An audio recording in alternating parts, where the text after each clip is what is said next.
میرے رسول پاک علیہ السلام کے صحابہ کے قریب دنیا داری آ سکی نہیں آئی۔ حضرت ابو بکر صدیق نے پانی مانگا تو لوگوں نے دودھ دیا، فرمایا پیچھے کرو، ابو بکر نے نعمتیں چھوڑ دیے۔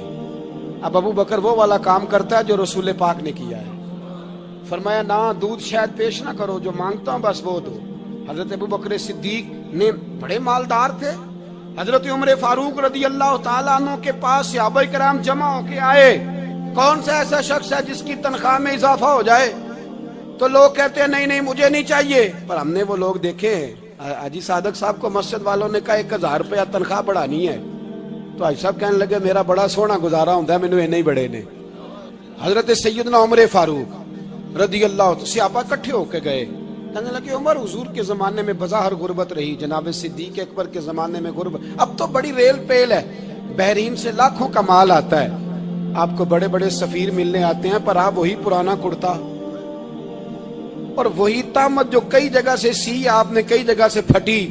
اور حضرت عمر ایک دن عید کی نماز پڑھانے گئے تھے تو ننگے پیر ہی چلے گئے، لوگوں نے کہا جوتا، فرمایا ٹوٹ گیا تھا یار، پہننے کے قابل نہیں تھا، فرمایا ننگے پیر آ گئے ہو لوگ کیا کہیں گے، فرمایا چھوڑو، عمر کے پاؤں ننگے ہیں لیکن عمر کے کردار میں تو کوئی شک نہیں نا، پیر ہی ننگے ہیں نا، کیا ہوا، چھوڑو اس بات کو، کوئی پیار نہیں دنیا داری سے، دولت سے کوئی چکر ہی نہیں۔ حضرت سیدنا عمر فاروق رضی اللہ تعالیٰ عنہ کو صحابہ نے اکٹھے ہو کے کہا، یہ ہے امت کے بیدار ہونے کے طریقے جو عرض کر رہا ہوں، کہا جناب آپ اب بڑا مال غنیمت ہے، اور جس طرح ہر صحابی کا حصہ ہے آپ کا بھی حصہ ہے، تو ایک نیا کرتا ہی ڈال لیں آپ خرید کے۔ اب جب مشورہ ہو گیا صحابہ میں تو کہنے لگے عمر سے بات کون کرے گا، نیا کرتا پہننے کی عمر سے بات کس کو برا لگتا ہے جی، نیا کرتا کون بات کرے گا؟ حضرت سیدنا علی المرتضیٰ کا انتخاب ہوا، کہنے لگے مولا علی کی بڑی عزت کرتے ہیں، ان سے بڑا پیار کرتے ہیں، ان سے بات کرتے ہیں۔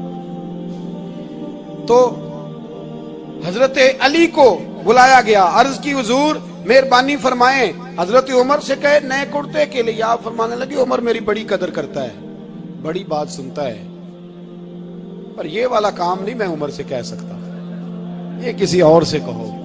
تو کہنے لگے آپ رہنمائی کر دیں کس کو کہیں؟ تو جناب علی المرتضیٰ فرمانے لگے اگر حضرت عائشہ صدیقہ سے کہو گے تو عمر فوراً مان جائے گا، وہ مومنوں کی ماں ہیں۔ صحابہ حضرت عائشہ کے پاس، اماں جی عمر کو بلائیں، ان کو کہیں، بڑے بڑے سفیر آئے ہوتے ہیں وہی پرانے کپڑے پہن کے بیٹھ جاتے ہیں۔ اللہ اکبر، حضرت عائشہ نے پیغام بھیجا، فرمایا عمر کو بلاؤ۔ عمر فاروق دوڑے ہوئے آئے، پردے کے پیچھے حضرت عائشہ کے پاس گھٹنوں کے بل، اماں جی دیر تو نہیں کر آیا میں آنے میں، حکم ہو، حضور کے گھر سے پیغام آیا، بڑے بڑے سفیروں کو چھوڑ کے بھاگے۔ حضرت عائشہ صدیقہ کہنے لگی عمر دیکھو جائز پیسے ہوں تو اسلام اچھے لباس سے منع نہیں کرتا، اب بڑا بڑا مال آیا ہے، اب تیرا بھی حصہ ہے، تو صحابہ کرام کی خواہش ہے کہ نیا کرتا پہن لو، بڑے بڑے سفیر آتے ہیں، حرج بھی کوئی نہیں، جائز بھی ہے، کو منع نہیں۔ حضرت عمر نے گردن جھکا، جی اماں جی، جی اماں جی، جی اماں جی۔ حضرت عائشہ کہتی ہیں بات ختم ہوئی، عمر نے گردن اٹھائی تو عمر کی داڑھی آنسوؤں سے بھری ہوئی، کہتی ہے مجھے کہنے لگے اماں جی میں تو صرف مسجد میں دیکھا کرتا تھا، آپ تو مصطفیٰ کو دن رات دیکھتی تھی، جس طرح کے کرتے آمنہ کے لال نے پہنے ہیں مجھے بھی پہنا دو، میں تیار ہوں، میں پہن لوں گا، میں تیار ہوں، پر جس طرح کے میرے نبی نے پہنے۔ حضرت عائشہ کہتی ہے میں پھوٹ کے روئی، میرا پلو آنسوؤں سے بھر گیا۔ فرماتی ہیں میں عمر کی بات سنتی گئی تو میرا پلو آنسوؤں سے، میں نے کہا عمر تو جا، تو ٹھیک ہے۔ فرماتی ہے عمر فاروق سلام کر کے اٹھے، امیر المومنین چلے گئے، اس کونے میں صحابہ چھپے ہوئے تھے، وہ آئے، کہا اماں جی کیا بات ہوئی؟ تو میں پھر رو پڑی، میں نے کہا کیا بتاؤں، تمہیں پرانے کرتے نظر آتے ہیں، اسے محمد عربی کے جلوے نظر آتے ہیں، اسے رسول اللہ کا رنگ نظر آتا ہے، اسے وہ غلامی نظر آتی ہے۔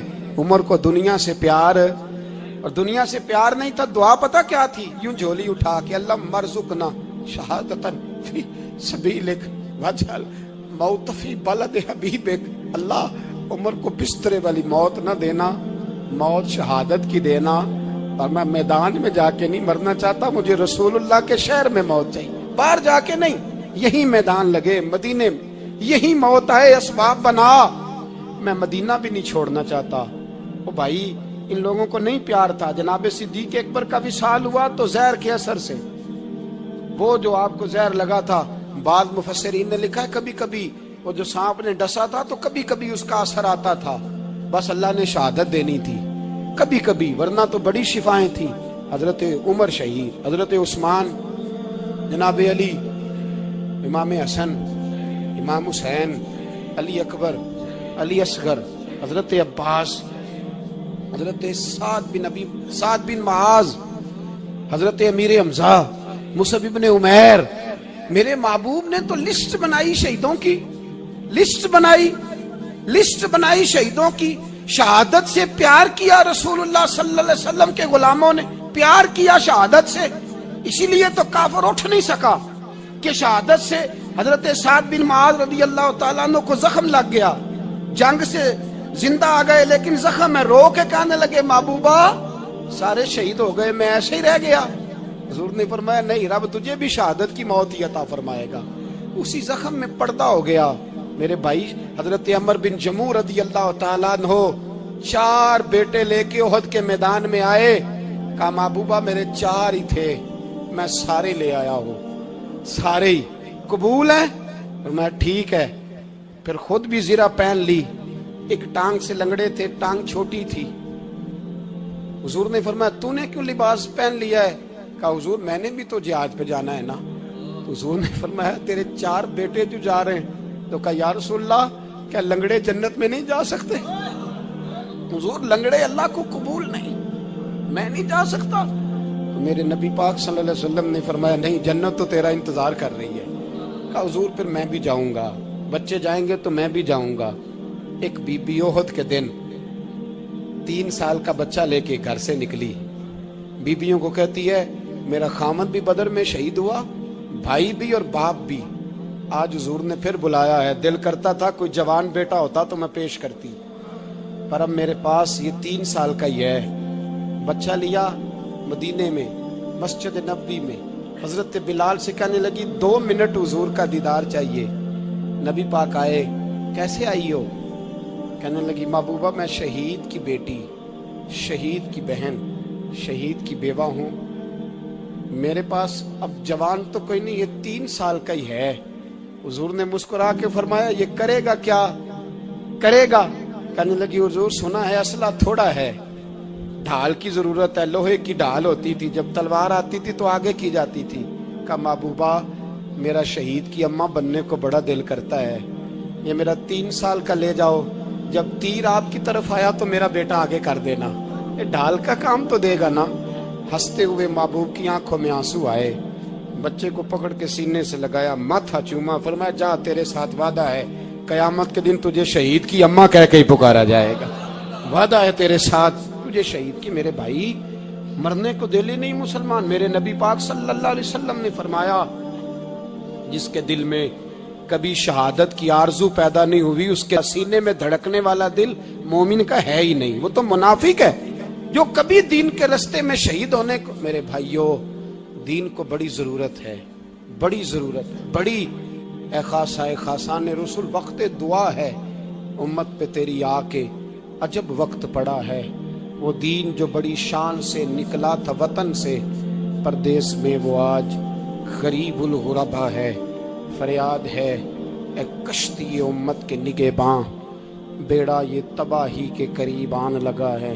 اور ایک شاعر قلم توڑ گیا، کہنے لگا تجھ سے فریاد ہے اے گنبد خضرا والے، تجھ سے فریاد ہے اے گنبد خضرا والے، کعبے والوں کو ستاتے ہیں کلیسا والے، تجھ سے فریاد ہے اے گنبد خضرا۔ اپنے اندر دین کا درد پیدا کرو، ذوق پیدا کرو، مسلمان بن کے جینا